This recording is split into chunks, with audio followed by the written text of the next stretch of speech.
Hello friend, welcome back to learn to compete. मेरा नाम है हरदेव ठाकुर और आज हम जिस टॉपिक की बात करने वाले हैं उसका नाम है law of diminishing marginal utility. Economics का बहुत इंपॉर्टेंट लॉ है। माइक्रो इकोनॉमी सीरीज चल रही है, माइक्रो इकोनॉमी सीरीज की दूसरी वीडियो है। तो इस वीडियो में हम बात करेंगे law of diminishing marginal utility की। सबसे पहले हमने यूटिलिटी की बात करी, ठीक है। यूटिलिटी की हमने बात करी कि किसी भी कमोडिटी की जो वांट, आपकी जो वांट है उसको सेटिस्फाई करने की जो पावर होती है उसे क्या कहते हैं, यूटिलिटी कहते हैं। अगर आपको इसके बारे में ध्यान से समझना है तो प्लीज इससे पहले वाली वीडियो देख लीजिएगा। तो हमने यूटिलिटी की उस वीडियो में बात करी। उसके बाद मैंने आपको बताया था कि यूटिलिटी जो है उससे रिलेटेड दो थ्योरी आई थी, एक थी कार्डिनल यूटिलिटी एनालिसिस और एक थी ordinal utility analysis. Cardinal utility analysis ने कहा था कि भाई जब कोई भी कमोडिटी हमारी वांट को सेटिस्फाई करती है, उससे जो हमें यूटिलिटी मिलती है, ठीक है, उस यूटिलिटी को हम कार्डिनल नंबर में बता सकते हैं। जैसे कि हम कह सकते हैं कि हमें चाय से 15 यूटिल्स यूटिलिटी मिलती है या कॉफी से हमें 10 यूटिल्स यूटिलिटी मिलती है, तो हम कार्डिनल नंबर में बता सकते हैं। जैसे 15, 10, 1, 2, 3, 4 किसी भी नंबर में हम बता सकते हैं कि भाई हमें इतनी यूटिलिटी मिली है इस कमोडिटी को कंज्यूम करने से। और ऑर्डिनल यूटिलिटी एनालिसिस ने कहा था कि भाई हम कार्डिनल नंबर में नहीं बता सकते किसी भी यूटिलिटी को। जैसे कि हम कोई भी चीज कंज्यूम करते हैं, हम नहीं बता सकते कि भाई इससे हमें 23 यूटिलिटी मिली, 22 यूटिलिटी मिली, 10 यूटिलिटी मिली, 5 यूटिलिटी मिली। बल्कि ऑर्डिनल यूटिलिटी एनालिसिस ने कहा था कि हम कंपेयर कर सकते हैं। जैसे कि हम ऐसे बोल सकते हैं कि हमें टी से ज्यादा यूटिलिटी मिलती है एज कंपेयर टू कॉफी, जबकि इसे ज्यादा रियलिस्टिक एनालिसिस बोला जाता है कि भाई ये रियल लाइफ से रिलेटेड है। कार्डिनल को बहुत क्रिटिसिज्म हुआ था, लेकिन क्योंकि अब हम यहाँ पे कार्डिनल की बात कर रहे हैं, ऑर्डिनल की हम अभी बात नहीं कर रहे हैं, तो हम ऑर्डिनल की यहाँ पे कोई बात नहीं करेंगे। अब बात आती है कार्डिनल यूटिलिटी एनालिसिस की। कार्डिनल यूटिलिटी एनालिसिस की हम लास्ट वीडियो में बात कर चुके हैं कि वो क्या होता है। अब जिन्होंने कार्डिनल यूटिलिटी एनालिसिस दिया था, अल्फ्रेड मार्शल ने दिया था, साथ में जो और भी इकोनॉमिस्ट थे, अल्फ्रेड मार्शल ने ये दिया था, साथ में इनके साथ जो और इकोनॉमिस्ट है जो कार्डिनल यूटिलिटी एनालिसिस को सपोर्ट करते थे, उन्होंने क्या किया, उन्होंने दो लॉ दिए, law of diminishing marginal utility and law of equi marginal utility. और ये जो दोनों लॉ हैं ये इकोनॉमिक्स के बहुत इंपॉर्टेंट लॉ हैं। तो हम इन दोनों ही लॉज की बात करेंगे। सबसे पहले इस वीडियो में हम बात करेंगे law of diminishing marginal utility की। अब ये जो law of diminishing marginal utility है, इसकी अजम्पशन जो है सेम कार्डिनल यूटिलिटी एनालिसिस की तरह है। सबसे पहली बात, ये दोनों लॉ किस बात को फॉलो करते हैं कि यूटिलिटी को कार्डिनल नंबर में मेजर किया जा सकता है। ये दोनों लॉ यही मानते हैं कि यूटिलिटी को कार्डिनल नंबर में मेजर किया जा सकता है। ये इनकी बेसिक अजम्पशन है। तो आज हम इसकी बात करेंगे law of diminishing marginal utility की। तो हम बात कर लेते हैं law of diminishing marginal utility की। Law of diminishing marginal utility, देखो किसी भी चीज को समझने से पहले उस चीज का नाम अगर आप ध्यान से देख लो तो उधर से ही आपको पता लग जाता है। तो हम इससे पहले बात करने से पहले ये देख लेते हैं कि पहले ये दिया किसने था। ये लॉ दिया था हमें H.H. गॉसेंस ने, इसलिए इसका दूसरा नाम क्या है, Gossen's first law. Gossen's first law, Gossen's का फर्स्ट लॉ क्या था, law of diminishing marginal utility. Gossen's ने 3 लॉ दिए थे, law of diminishing marginal utility, law of equi marginal utility जिसे गॉसेंस का सेकंड लॉ कहते हैं, और एक थर्ड लॉ दिया था उन्होंने, scarcity is pre condition for economics. लेकिन हम इन दो लॉज की यहाँ पे बात नहीं कर रहे हैं, हम यहाँ पे गॉसेंस के फर्स्ट लॉ की बात कर रहे हैं जो कि है law of diminishing marginal utility. ये दिया था गॉसेंस ने। अब इसके बाद इसमें बहुत ज्यादा काम किया था मार्शल के द्वारा, इस पे बहुत काम किया गया था अल्फ्रेड मार्शल के द्वारा, जिन्होंने हमें कार्डिनल यूटिलिटी के बारे में भी बताया है। तो अल्फ्रेड मार्शल ने इस पे बहुत काम किया था, इसलिए ये भी माना जाता है कि ये लॉ किसने दिया था, अल्फ्रेड मार्शल ने दिया था, ठीक है। अब इस ये लॉ कहता क्या है, law of diminishing marginal utility, ठीक है। तो इसका क्या मतलब है, as we consume more and more of a commodity then marginal utility of that commodity decrease for us. देखो हमारी आम जिंदगी से रिलेटेड ही है ये लो एक तरीके से, कि जैसे जैसे हम किसी कमोडिटी को ज्यादा से ज्यादा कंज्यूम करते रहते हैं तो उसकी यूटिलिटी, हमें सेटिस्फाई करने की जो उसकी पावर है वो कम हो जाती है हमारे लिए, ठीक है। ये डेफिनेशन कहती है, as we consume more and more of a commodity, जैसे ही हम किसी कमोडिटी को ज्यादा से ज्यादा कंज्यूम करते हैं, marginal utility of that commodity decrease for अस, यानी कि जैसे ही ज्यादा ज्यादा हम किसी कमोडिटी को कंज्यूम करते हैं उसकी यूटिलिटी जो है, उसकी जो हमें सेटिस्फाई करने की, हमारी वांट को सेटिस्फाई करने की पावर है वो धीरे धीरे कम हो जाती है। हम एग्जाम्पल से समझ लेते हैं। मान लीजिए आपको रसगुल्ले पसंद है या गुलाब जामुन पसंद है, ठीक है। आपके सामने गुलाब जामुन आए, आपने पहला गुलाब जामुन खाया तो आपको 24 यूटिल्स उससे यूटिलिटी मिली, ठीक है।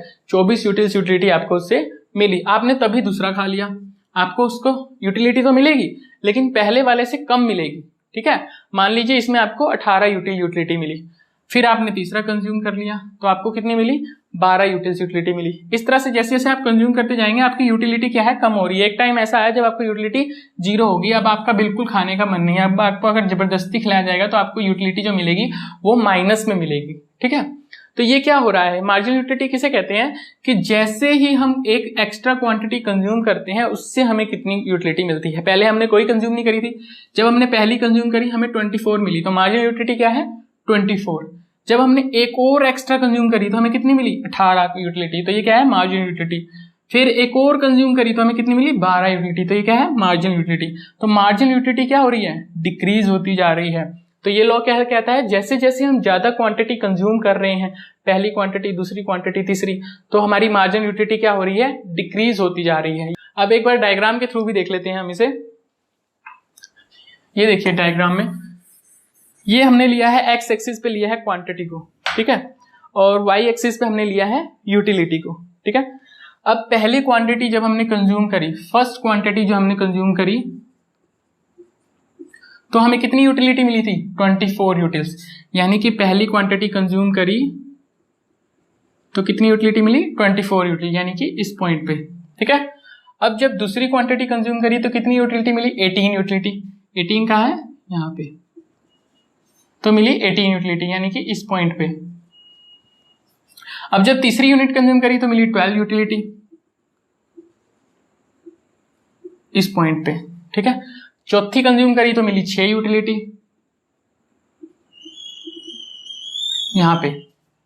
जब हमने पांचवी यूनिट कंज्यूम करी तो हमें कितनी यूटिलिटी मिली, कोई यूटिलिटी नहीं मिली, यानी कि 0 यूटिलिटी मिली 5 क्वांटिटी कंज्यूम करने पे। ठीक है, जब हमने छठी करी तो हमने कितनी यूटिलिटी मिली -6 यूटिलिटी, कितनी मिली -6। ये आप देख सकते हैं -6 यूटिलिटी कितनी मिल रही है -6, और क्वांटिटी कितनी है 6 क्वांटिटी कंज्यूम करी।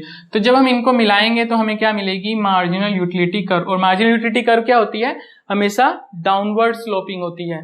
तो मार्जिनल यूटिलिटी क्या है, धीरे धीरे घटती है, फिर 0 पे पहुंचती है और फिर माइनस में पहुंच जाती है। तो मार्जिनल यूटिलिटी क्या है, पॉजिटिव भी होती है, 0 भी होती है और नेगेटिव भी होती है। ये है मार्जिनल यूटिलिटी कर्व। ठीक है, आप लोगों को पता लग गया होगा अब लॉ ऑफ डिमिनिशिंग मार्जिनल क्या होता है। अब हम इसके अजम्पशंस कर लेते हैं। अजम्पशन मैंने आपको पहले भी बताया, अजम्पशन क्या होती हैं, कुछ हम चीजें मान लेते हैं, अज्यूम कर लेते हैं कि ये चीजें जब होंगी तभी ये लॉ जो है ट्रू प्रूव होगा, अदरवाइज ट्रू प्रूव नहीं होगा। जैसे अजम्पशन क्या है इसकी, पहली अजम्पशन है रैशनल कंज्यूमर, यानी कि कंज्यूमर जो होता है रैशनल होता है, कंज्यूमर जो होता है समझदार होता है, उसे पता है कि किस चीज से उसे ज्यादा यूटिलिटी मिल रही है, उसे पता होना चाहिए कि यूटिलिटी उसकी डिक्रीज हो रही है। अब मान लीजिए कोई समझदार कंज्यूमर नहीं है, कोई ड्रंकार्ड है, वो चीजों को कंज्यूम करता रहेगा, उसका यूटिलिटी से कोई लेना देना नहीं है, सेटिस्फेक्शन से कोई लेना देना नहीं है। तो कंज्यूमर जो है समझदार होना चाहिए, एक नॉर्मल कंज्यूमर होना चाहिए। ठीक है, सेकंड है consumption to be continuous, consumption जो है वो कंटिन्यूस होनी चाहिए। कैसे होनी चाहिए, देखिए हमने पहले रसगुल्ला खाया या गुलाब जामुन खाया, हमें 24 यूटिलिटी मिली। अब आपने 10 दिन तक कोई गुलाब जामुन नहीं खाया, अब 10 दिन बाद आप फिर खाते हैं, हो सकता है आपको उतनी यूटिलिटी मिले या फिर बल्कि उससे ज्यादा मिले, क्योंकि आपको इतने दिन हो गए थे खाए हुए, बड़े दिनों बाद आप खा रहे हो, तो क्या होगा, आपको यूटिलिटी ज्यादा मिलेगी, आपकी सेटिस्फेक्शन ज्यादा होगी। तो आप कहोगे कि भाई ये तो लॉ ऑफ डिमिनिशिंग मार्जिनलिटी गलत प्रूव हो गया। क्यों गलत प्रूव हो गया, क्योंकि आपको तो कम यूटिलिटी मिलनी चाहिए थी, आपको तो ज्यादा यूटिलिटी मिल गई।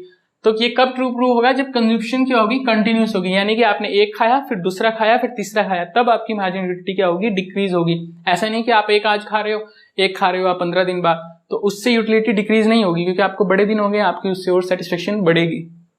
एंड थर्ड पॉइंट है suitable size and reasonable size. मान लीजिए गुलाब जामुन की अगर हम बात लेते हैं तो क्या हुआ, उसका साइज जो है सुटेबल होना चाहिए। ये नहीं कि आपको किसी ने उसके फुल पीस में से छोटा सा टुकड़ा दे दिया तो आपको क्या कहिए सेटिस्फेक्शन बहुत कम मिलेगी। जब आपको पूरा गुलाब जामुन दिया जाएगा तो आपको उससे और ज्यादा सेटिस्फेक्शन मिलेगी। इससे फिर क्या, लो तो गलत प्रूव हो गया। क्यों, आपको पहले में कम मिली, दूसरे में जब आपको पूरा गुलाब जामुन दिया तो सेटिस्फेक्शन ज्यादा मिली।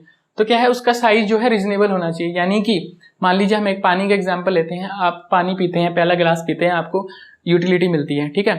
आप सेकंड गिलास पीते हैं, उससे कम यूटिलिटी मिलती है, थर्ड गिलास पीते हैं, कम यूटिलिटी मिलती है। लेकिन आपको पहला क्या दिया जाए, चम्मच से पानी दे दिया जाए तो क्या होगा, आपको कम यूटिलिटी मिलेगी। फिर आपको गिलास में पानी दे दिया जाए तो यूटिलिटी आपको गिलास से जब पानी पिएंगे तब ज्यादा मिलेगी।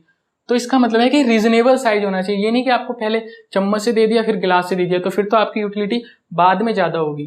तो यह रीजनेबल साइज होना चाहिए। अगर आप पहले गिलास से पी रहे हो तो बाद में भी गिलास से पीना है। तो क्या होगा, फिर यूटिलिटी क्या होगी, डिक्रीज होगी मार्जिनल यूटिलिटी।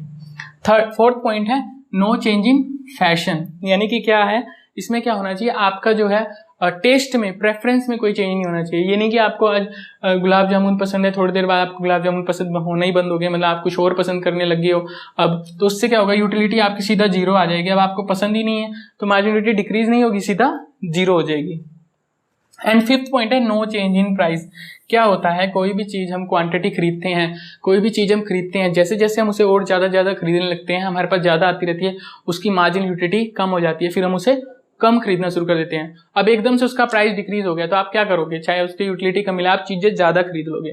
ठीक है, आप पहले चीज खरीदी, फिर आपने दूसरी खरीदी, तीसरी की, उसकी यूटिलिटी कम हो गई आपके लिए, अब आप ज्यादा नहीं खरीद रहे हो, लेकिन आपको पता लग गया जी प्राइस कम हो गया चीज का, तो आप क्या करोगे, आप उस चीज को ज्यादा खरीदोगे। इसलिए ये कहते हैं कि प्राइस में कोई चेंज नहीं आना चाहिए, फैशन में यानी कि टेस्ट में कोई चेंज नहीं आना चाहिए, साइज जो है रीजनेबल होना चाहिए, कंजम्पशन कॉन्टिन्यूस होनी चाहिए, यानी कि एक आज कंज्यूम किया फिर एक किया बड़े दिनों बाद, रैशनल कंज्यूमर होना चाहिए, कंज्यूमर समझदार होना चाहिए, उसे पता होना चाहिए कि अब वो भाई उस सेटिस्फाई हो गया है, अब उसकी यूटिलिटी जीरो हो गई है, वो और कंज्यूम नहीं करेगा। ठीक है, तो ये था law of diminishing marginal utility के बारे में, और ये थी इसकी अजम्पशन। अब इसके कुछ एक्सेप्शन होते हैं, कुछ इसके ड्रॉबैक है, कुछ लिमिटेशन है, उसके बारे में बात कर लेते हैं। कुछ एक्सेप्शनल केसेस हैं या हम इसकी लिमिटेशन मान लीजिए, जहां पे ये जो लॉ है, जो ये law of diminishing marginal utility है, ये ट्रू होल्ड नहीं होता, यानी कि ये सही प्रूव नहीं होता। कैसे, केस ऑफ इंटॉक्सिकेंट्स, यानी कि जो लोग नशा करते हैं, जो लोग दारू पीते हैं या नशा करते हैं, उनके केस में क्या होता है कि वो पहला पैक पिएगा, उसके बाद जब दूसरा पैक पिएगा उसको उससे ज्यादा यूटिलिटी मिलेगी एज कंपेयर टू कम यूटिलिटी के। जितने ज्यादा पीता रहेगा उसको यूटिलिटी उतनी ज्यादा मिलती रहेगी। तो इंटॉक्सिकेंट के केस में ये लॉ जो है वो ट्रू होल्ड नहीं होता, सही प्रूव नहीं होता। सेकंड केस है रेयर कलेक्शन, जैसे कुछ लोगों को आदत होती है, शौक होता है रेयर आइटम्स की कलेक्शन करने का, तो उनके पास जितनी वो चीजें ज्यादा आती रहेंगी, उनकी यूटिलिटी क्या है, बढ़ती रहेगी, घटने की बजाय क्या होती रहेगी, बढ़ती रहेगी। तो हम कह सकते हैं उस केस में भी क्या नहीं होगा, law of diminishing marginal utility true hold नहीं होगा। ठीक है, थर्ड केस है एप्लीकेशन ऑफ मनी। मनी के केस में भी नहीं होता, आपके पास जितना ज्यादा पैसा आता रहता है, आपकी सेटिस्फेक्शन उतनी ज्यादा बढ़ती रहती है। ठीक है, घटने की बजाय, मार्जिनल यूटिलिटी आपकी घटने की बजाय बढ़ती रहती है मनी के केस में भी। तो ये तीनों केस हैं जहां पे ये लॉ जो है वो ट्रू होल्ड नहीं होता। अब इन्हें लिमिटेशन कह लीजिए या एक्सेप्शन कह लीजिए इस लॉ की। ठीक है, तो ये था law of diminishing marginal utility. आगे से कभी भी आपको आता है law of diminishing marginal utility क्या होता है, तो आप नाम से ही बता सकते हैं कि डिमिनिशिंग का मतलब क्या है, कम होना, मार्जिनल यूटिलिटी का क्या मतलब है, जो वांट सेटिस्फाइंग पावर है। तो जैसे जैसे हम ज्यादा कंज्यूम कर रहे हैं, मार्जिनल यूटिलिटी क्या हो रही है, डिमिनिश हो रही है, यानी कि कम हो रही है। इसकी डेफिनेशन नाम से ही पता लग रहा है। ठीक है, तो ये था law of diminishing marginal utility के बारे में। नेक्स्ट वीडियो में बात करेंगे law of equi marginal utility के बारे में, जिसका नाम है गोजेंस सेकंड लॉ। ये हमने बात करी गोजेंस फर्स्ट लॉ के बारे में। तो अब हम मिलते हैं नेक्स्ट वीडियो में नेक्स्ट टॉपिक के साथ, तब तक के लिए अलविदा।